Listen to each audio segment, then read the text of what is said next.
L'opinion populaire. On voyait que les Américains devaient marcher sur leur fierté et leurs principes. Une liberté de penser. Mais il le fait d'une façon particulièrement grossière et maladroite. Une force internationale. Et même, on va plus loin. Luc La Liberté. Luc, je viens de discuter là, avec un Québécois qui a fait la guerre du Vietnam. Et le plus dur de cette guerre impopulaire-là, vraiment, ça a dû être le retour. Hein? Quand tu reviens, tu es accueilli comme un pestiféré, tu es accueilli comme un tueur d'enfants. Il n'y a pas de défilé dans la rue, il n'y a pas des gens qui te payent des verres. Au contraire, ça a dû être dur en maudit. Oui, bien écoute, première chose que je voulais souligner, j'écoutais M. Castonguay, j'étais très ému parce que bien sûr, ce sujet-là me touche, mais comme historien, d'avoir encore des témoins de cette époque-là avec qui on peut s'entretenir, qu'on peut questionner quand ils sont capables de surmonter d'ailleurs certains des épisodes qu'ils ont vécus. J'ai eu un regret en l'écoutant parce que je collabore aussi au cahier Histoire à l'occasion, le Journal de Montréal, le Journal de Québec, et ça fait longtemps que dans les 2 ou 3 sujets, dans le haut de ma liste, il y a les Québécois et les Canadiens qui ont servi au Vietnam. Donc, j'ai écrit beaucoup d'articles à caractère historique, mais celui-là, ça devrait être le prochain. Puis je me suis dit, c'est comme un encouragement supplémentaire à travailler un peu plus vite pour le cahier Histoire. Hey, écoute, donc, ça serait bien que tu ailles à leur rencontre là, mensuelle qui font tous ces gens-là dans un restaurant. Là, tu sais. Écoute, il me reste 10 jours à l'enseignement encore. Ensuite, je suis plus libre de mes allées et venues justement pour un autre type de travail à caractère historique. Donc, chose importante pour M. Castonguay aussi, je pensais à lui, on pourra parler des Américains, mais ces Canadiens-là, ces Québécois-là qui ont servi pendant la guerre du Vietnam, j'aurais aimé ça que M. Castonguay nous en parle un petit peu, ils sont restés anonymes très longtemps, voire trop longtemps. C'est récent, en fait, qu'on ait des commémorations. Et ça va avec ce que tu disais en introduction. C'est-à-dire que ces gens-là reviennent et ils reviennent, contrairement à tous les autres avant, ils reviennent un peu dans la honte, dans le déni. Ils reviennent dans un contexte politique qui est très polarisé. Et j'ai bien aimé que M. Castonguay le souligne. Il dit, c'est mon pays qui m'envoie là-bas. C'est pas moi. C'est pas le soldat. C'est le pays, finalement, qui est le résultat de ce que les Vietnamiens ont vécu. On parle de millions de morts. Donc, quand ils reviennent ici, c'est un contexte qui est très, très polarisé. On n'est pas certain à quel point on veut les commémorer, on veut les soutenir. Puis même en termes de soins de santé, ça va être le cas aux États-Unis aussi. C'est que quand on revient, on va utiliser parfois différents stratagèmes pour ne pas leur offrir des soins de santé. Et le traitement est vraiment très inégal. Moi, j'ai suivi cette guerre-là, bien sûr, historiquement, dans les livres, mais j'ai suivi ce conflit-là, je l'ai étudié quand même beaucoup. Et le nombre de films, pour un cinéphile comme toi, le nombre de films qu'on a fait autour du retour des vétérans après la guerre du Vietnam, j'étais bien d'accord là, avec M. Castonguay, la valeur de ces films-là au plan historique, elle est inégale, mais ils ont tous ça en commun. On revient du Vietnam marqué, puis on n'est pas soutenu par le même pays qui a tenu un discours patriotique pour nous envoyer au front, puis qui finalement nous laisse pas le choix. Je pense toujours à mes étudiants. La moyenne d'âge, vous l'avez souligné tout à l'heure, c'est 19 ans. Donc, notre vie n'est pas commencée à 19 ans, notre vie adulte. Donc, on revient au pays alors qu'on nous a envoyés sous les drapeaux avec le patriotisme. Et quand on revient, cette guerre-là a été longue d'ailleurs. Il faut se rappeler qu'aux États-Unis, on appuie au départ l'intervention au Vietnam, mais le journalisme, les reporters vont jouer un rôle très important dans ce conflit-là.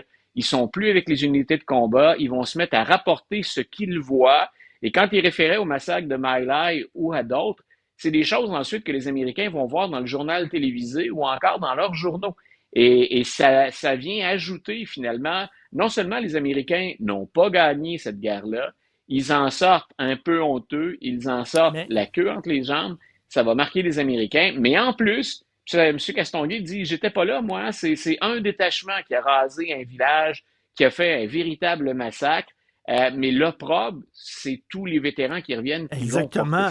Et écoute, c'était le début pour les Américains d'une série de défaites. Après ça, il y a eu la Somalie, après il y a eu l'Afghanistan, après, tu sais, c'était vraiment le début, là. Et regarde même quand est venu le temps, les premiers dont on devrait prendre soin, bien sûr, là-dedans, c'est les vétérans, c'est ceux qui reviennent du combat, c'est ceux qui ont été blessés, c'est les familles qui ont perdu un nombre conséquent. Il y a beaucoup plus de Vietnamiens qui sont morts, mais l'impact aux États-Unis, bien sûr, c'est les dizaines de milliers d'Américains qu'on a perdus et plus de 100 000 qui ont été blessés. Mais même quand est venu le temps de commémorer le Vietnam, ça a été très difficile. Aujourd'hui, quand on va à Washington, sur le National Mall, il y a toute une portion où on retrouve de grands monuments. Lincoln, Jefferson, Franklin Delano Roosevelt, Martin Luther King s'est ajouté avec le temps. Probablement que le plus discret, le plus effacé des monuments, c'est celui au Vietnam. Et même lors de la conception, il y a eu, je dirais pas une querelle, mais il y a eu des conflits sur comment on devait commémorer ceux qui avaient vécu la guerre du Vietnam. Et aujourd'hui, c'est probablement un des plus fréquentés. Donc, il y a Oui, c'est ça. énormément de Écoute, visiteurs qui se rendent. c'est un des plus beaux monuments que j'ai vus dans ma vie. Je suis allé à Washington, puis c'est Voilà, puis je magnifique. trouve qu'on l'a bien complété en plus, parce qu'un des débats qu'on avait, c'est on disait c'est beaucoup trop anonyme. Hein? Pour ceux qui y sont allés, c'est de la pierre Ben oui. noire, puis on descend dans le sol au fur et à mesure qu'on avance devant le mémorial. Mais ceux qui ont fait la visite se rappelleront, ben, il y a les trois militaires ensuite qu'on a représentés. Un blanc ou un caucasien, un noir et un autre qui représente le reste de la diversité des soldats qu'on a envoyés au front. Et on a fini plus tard par souligner les femmes aussi qui sont intervenues au Vietnam. Donc, pour les gens, ça faisait comme humaniser un peu ce monument-là.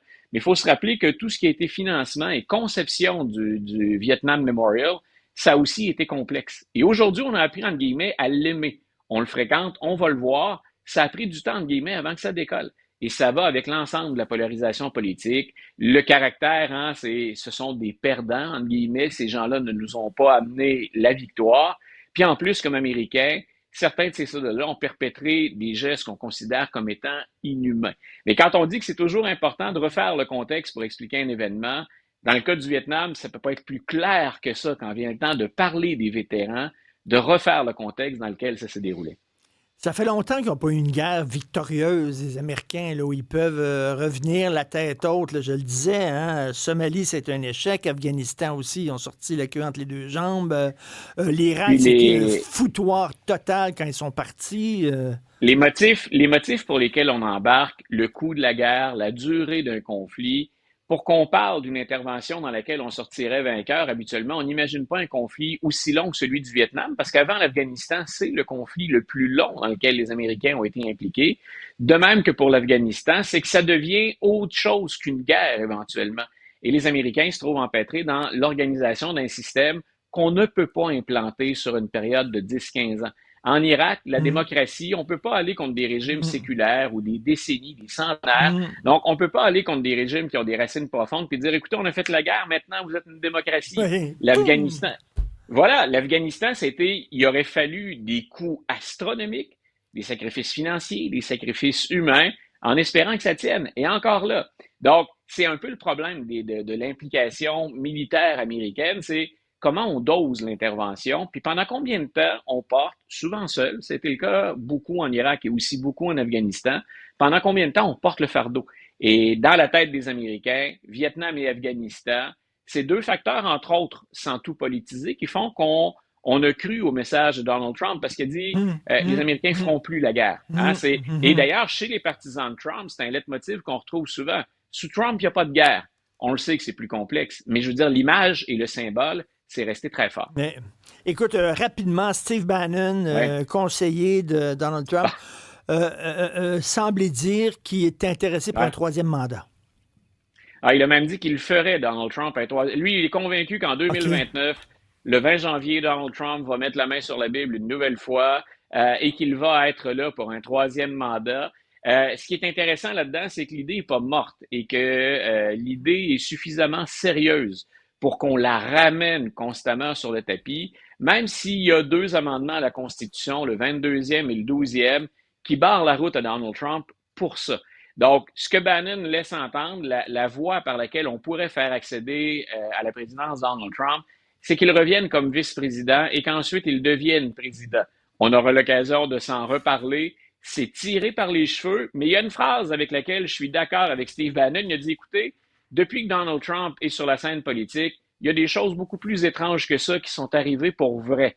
Donc, là-dessus, je suis d'accord avec Steve Bannon. Oui, merci beaucoup. À demain. Salut. Salut Richard, bonne soirée.